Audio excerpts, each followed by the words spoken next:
Your Excellency, thank you so much for joining CNBC. My first question has to be the conversation around a cap on Russian oil prices. Will you support that? No, listen, it's this, that there are many conversations going on due to a large number of factors. There is a shortage of supply.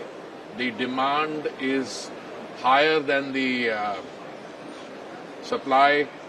OPEC has today taken a decision to circumscribe its own production by 100,000 barrels. There's a talk on the price cap. There are a lot of things. You know, we, apart from being a population of 1.4 billion, we consume 5 million barrels of oil in a day. We have 60 million people going to a petrol bunk every day to fill up. And throughout this difficult period, and by difficult period, I don't mean just the pandemic. Pandemic in and of itself was difficult. Yeah. I mean, the price of oil went down, as far as I can remember, to $19 a barrel. Then it went up to 120 plus. Then you had the, Russian-Ukraine factor. Now, the world is adjusting to all that. Now, what will a proposal mean? We will look at it very carefully. Who will be the participants? What will be the implications, etc. Today, our 5 million barrels of oil, where does it come from? Well, it comes largely from Saudi Arabia, from Abu Dhabi, from Kuwait. Iraq is actually our largest supplier. Yeah. And so we have 5 million barrels, each one of them a little less than 1 million barrels, about 864,000. Russia accounted, if memory serves me right, towards the end of the financial year, which ended 31 March 2022, 0.2%. That's all we had. Then when the thing started, so somebody said, India is buying a lot of oil from Russia. I said, the Europeans buy more in one afternoon than I do in a quarter. I'd be surprised if that is not the condition still. But yes, we will buy from Russia. We'll buy from wherever. Yeah. A democratically elected government. And you don't have a moral conflict with the Russians at all? No, it's a question of no conflict. I have a moral duty to my consumer. Do I, as a democratically elected government, want a situation where the petrol bunk runs dry? Look at what's happening in countries around India. But they did invade a democratically elected country. I'm not getting into that debate. Yeah. It's a question of energy. Energy, as far as I know, is not sanctioned. Okay? Energy, there is a encouragement, but there are so many other factors. Also, if we balance it, we buy 4 million from here, if we buy, I don't know how much we are buying from Russia. So we are realistic. And by the way, those who wanted to do that ideological punitive action, they're still buying. Yeah. And they're going to be buying for a while. So that moral conflict question should be asked to those who have addressed it, not to those who are,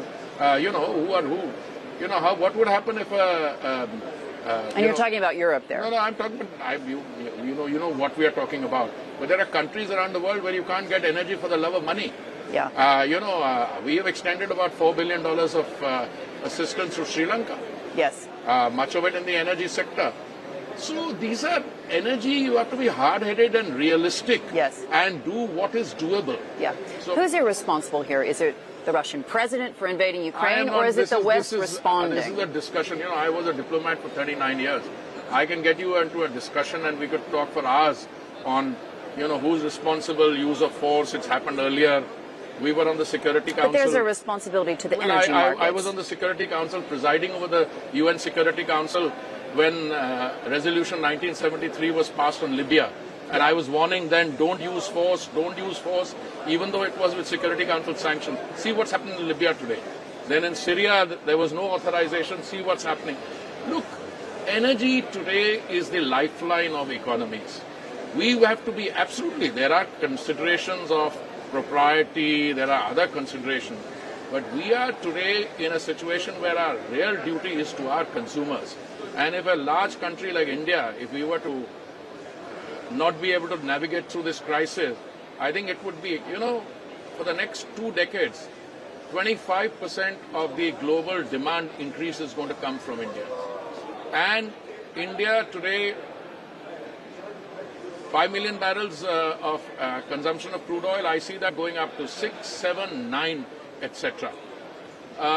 My own sense is that if your total consumption is about 100 million barrels a day, The world will have to be, look, one producer produces 7-9. There's another one which has 45 million barrels on platforms. You'll have to come to terms with them. There's a third one somewhere. Yeah. So all those, and my bilateral discussions with them are not revealing. They're educated. Yes. I mean, I was at Davos when, some of these tries were making, and then some of them didn't, but all our energy comes through a pipeline. So we didn't buy much Russian oil. So Yes. the answer is, that question doesn't have to be answered. But we are buying now Russian oil. Yes, some of it. We're also buying from other sources around the globe. But Yeah. today, I think, the transition has also had an effect. A lot of people started going Yeah. away on fossil and hydrocarbons because they said, now we must go green. Again, you have to be realistic about that. Yeah. If you don't survive at the point at which you are now, the chances of being able to make the transition are going to be just that much more. These are comments that frankly echo the comments I've heard again and again from OPEC ministers. OPEC Plus suggesting in the last couple of weeks that they could cut production. They didn't do it today, but do you see that as a possibility? I know, this production and price have an interesting correlationship. At an academic level, if you ask somebody why are prices high, it says, no, we don't determine the price, we only determine the amount of energy we release. But then the amount of energy you release, if it is a lack of equilibrium with the demand, then the price shoots up, okay? But I ask you a question, and through you to anyone who's listening, can you really sustain high prices at a time when the US economy, which is the lead economy of $20 trillion plus, is technically in a recession? First quarter, second quarter, 1.9% down. Yeah. I don't know whether you live in Europe or in the Middle East. If you look at what's happening in the United Kingdom, what's happening in Germany, what's happening in other parts of Europe, are we looking at a big R globally a few Do you quarters believe down? so?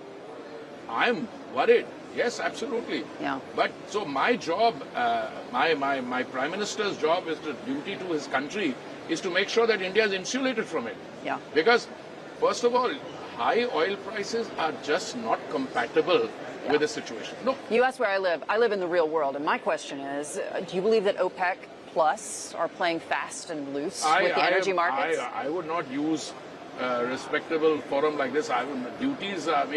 Views we convey bilaterally, but many of them agree with what we say, and they themselves say it.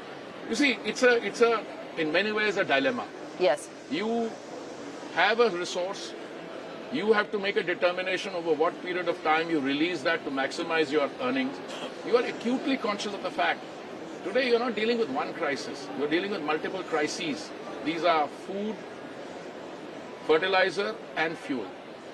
Now, the fuel part of it is actually impacting on the other two as well. My sense is that whenever somebody takes a decision, one is a decision which anticipates a slowdown. I mean, many cities in a very large country called a developing country, they are under lockdown. There are some areas where the demand, the growth is not as buoyant as they expected it to be. So you're looking at, let's say, in the next 2-3 quarters with a great degree of caution. Yeah. And I would say you would want to take the careful decisions, because what happened during the pandemic, I don't know what the size of the stimulus package was, but $20 trillion in one country alone. That $20 trillion caused a fair amount of excess money chasing those goods. Now, if constriction in supply, you would have that same amount, so it's inflationary. So what we have to do domestically is we have to insulate our own population against that. So on the price of petrol and diesel, for instance, whereas the global increase, let's say North America, was 36%, let's say US and Canada, 33, 36. We were able to limit it to only 2%, which means the government, at a time when it was supplying free food thrice a day to 800 million people. You know that scale? 800 million people were getting free food, dry rations, thrice a day, and we were doing it at a time when we were cutting our revenue from central excise duty. So governments have to face these choices, and governments which are democratically elected also have to deal with that dynamic of democracy. Today, I have just spent 10 days in North America. I'm a frequent visitor to Europe. there is a real debate going on here. Yeah. I mean, words like Energy cold poverty. winter, well, energy poverty is one extreme, but you know, cold winter, winter of discontent, etc. They're all democratically. I was in Davos in a closed-door meeting with heads of state and government, and they were all saying, look, we have to face up to this reality. So it's a fascinating world. Do you believe that they're going to sell Ukraine out? I am never going to get involved with that. It's who's selling whom out, whatever it is. Those are liberties, young lady, which you can take because you're in the privileged position of asking those questions. Well, you know, there is something called a political resolve. Yes. It stems from belief. What is going to happen? Well, as I said, I was in Davos. This is the summer session. Yes. First 1 or 2 days was extreme demonstration of what I call a self-preoccupied Eurocentric view. Because you're living in Europe, you are meeting people largely who are from Europe. China and Russia were absent largely from that meeting which took place in Davos. But within 2 days, the narrative changed to also take into account what is happening outside. Yes. By outside, I mean in the developing world, because you have numbers, you have scale, Yes. and you have other issues. So the world was no longer divided into a simplistic mathematical things, pro X and pro Y.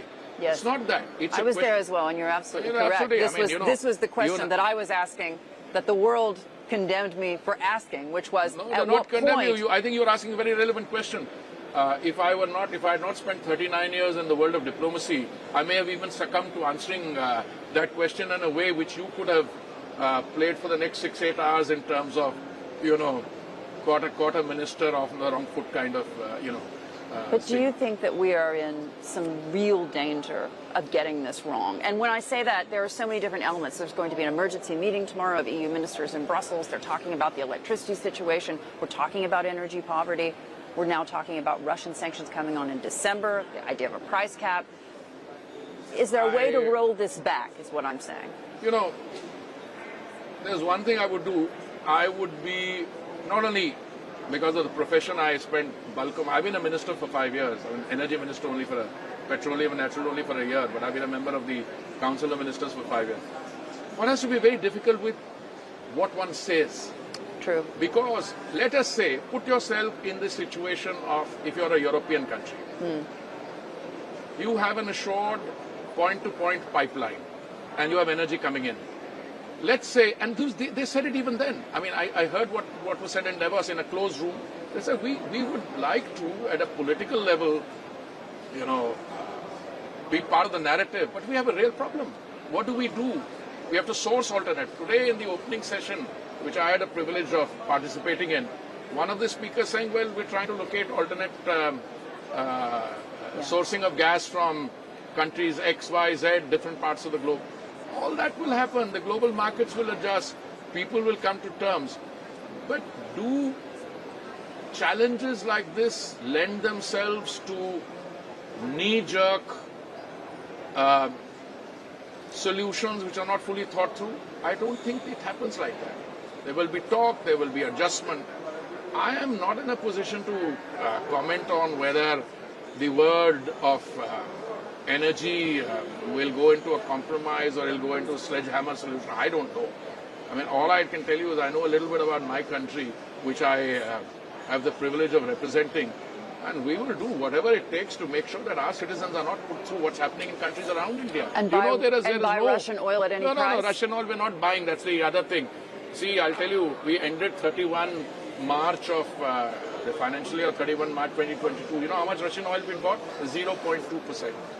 Even now, out of the 5 million barrels that we consume every day, who are the largest 3-4 suppliers? We have Abu Dhabi, Saudi Arabia, Kuwait. Iraq is the largest, by the way, and Russia. Yeah. But surely, are we the only ones buying Russian oil? What about your friends in Europe? What about my friends in Europe? So these are, the discussion has to be what I would call anchored in the real world, on the ground reality. OPEC can determine how much it will produce, that will affect the price. There are other suppliers who will discount, and I don't mean the Russians. I mean, why does a particular country out of somewhere emerges the largest supply because they have the oil, this proximity. By the way, discounts also are very difficult. People don't understand.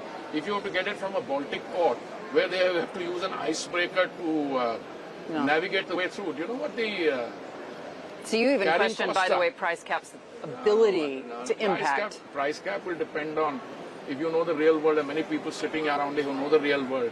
I saw the major traders in the world. Do you know where they source it from? I don't know.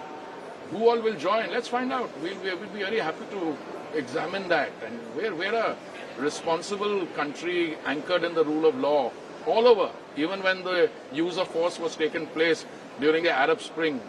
I mean, I'm on record. I've written a book on it. I'll send it to you.